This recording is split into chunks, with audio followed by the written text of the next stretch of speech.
Yaxşımısınızlar kichik do'stlar? Sizlar qaysi rangni eng yaxshi ko'rsizlar? Fukam bilan men hal rangni eng yaxshi ko'rar ekanmiz. Undaqda biz har xil ranglarni ko'rib boqaylikmi?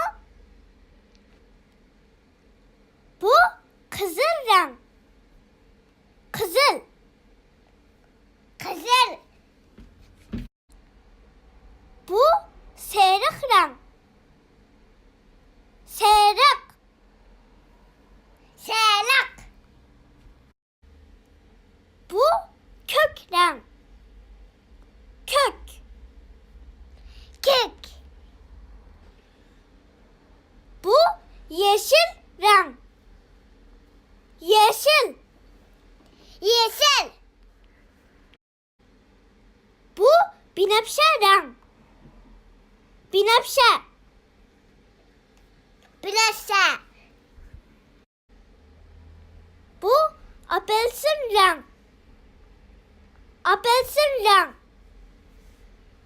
Apelsin rang. Bu hal rang.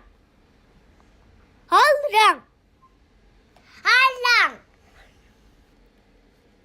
Bu koңur rang. Koңur. Koңur. Bu ak rang.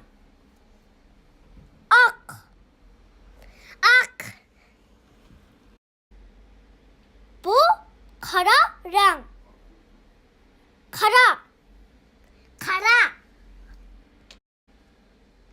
Bu kül rang.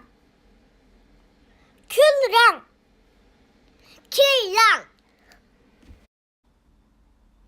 Qandaq kichik do'stlar? Sizlar bu ranglarni bilamdikansizlar? Bu ranglarning ichida o'zingizlar yaxshi ko'radigan ranglar bormikan? Undaqda bugun Mishel xo'shlashib turaylik.